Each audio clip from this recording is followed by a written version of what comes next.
बिस्मिल्लाहिर्रहमानिर्रहीम। अस्सलाम वालेकुम गाइस, इट्स मी अतीला मंसर। वेलकम करती हूँ आप लोगों को अपने चैनल पर। कैसे हैं आप सब लोग? आई होप आप लोग सब ठीक होंगे।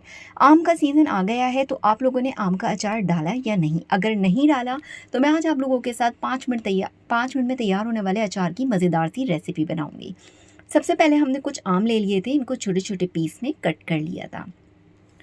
इसके अंदर मैंने नमक ऐड किया है और इसके बाद मैंने इसमें हल्दी ऐड करी है। हल्दी ऐड करने के बाद आपने इसे तकरीबन 15 से 20 मिनट के लिए छोड़ देना है इसके अंदर मसाला लगाकर। छोटे छोटे से पीस मैंने इसलिए किए हैं ताकि हर बाइट में आप अचार का फ्लेवर ले सकें, हर बाइट में एक पीस उठा के खा सकें।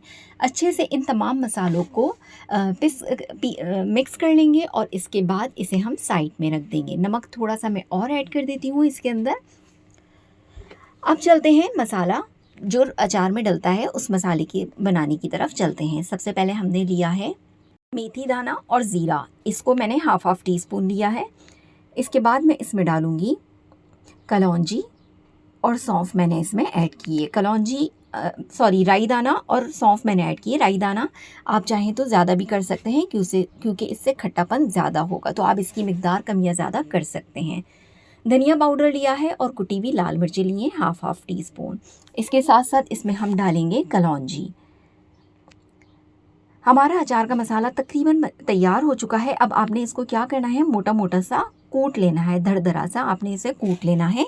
इसको जो है आपने बारीक पाउडर के फॉर्म में नहीं करना है। देखिए इस तरीके से हमने जो है इसे कूट लिया था अच्छे से। कूटने के बाद आप इसको बनाकर जो है स्टोर भी कर सकते हैं इस मिक्सचर को बना के। अब हम ऑयल लेंगे। ऑयल जो है आप चाहें तो सरसों का तेल भी ले सकते हैं, वैसे मैंने इसे नॉर्मल तेल लिया है जो घर में अमूमन हम यूज़ करते हैं। 4 से 6 जवे जो है मैंने इसमें लहसुन के डाले हैं मोटे मोटे से काट के। इसको भी आपने फ्राई नहीं करना, जस्ट सॉफ्ट करना है। फ्लेम आपको बिल्कुल लो रखनी है, मीडियम टू लो। इसके बाद मैं वो जो मैंने कैरी पे मसाला लगाया था वो भी इसमें डाल दूँगी। 2 से 3 मिनट इसको तेल के अंदर फ्राई करूँगी। तेल की मिकदार आप लोग चाहें तो कम या ज़्यादा भी कर सकते हैं, सरसों के तेल में भी आप इसे पका सकते हैं।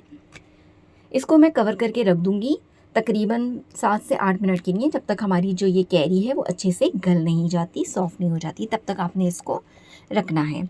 देखिए हमारी कैरी जो है सॉफ्ट हो चुकी है।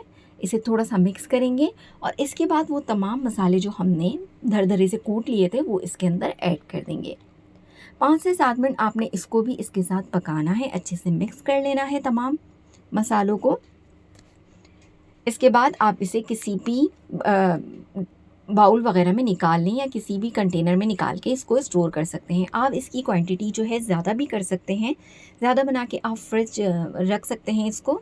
बहुत मज़े का अचार बनके तैयार हो चुका है। उम्मीद करती हूँ आज की रेसिपी आप लोगों को पसंद आई होगी। रेसिपी पसंद आए तो please like share and subscribe ज़रूर कर दिएगा और आप लोग हमें कमेंट्स करके ज़रूर बताइएगा।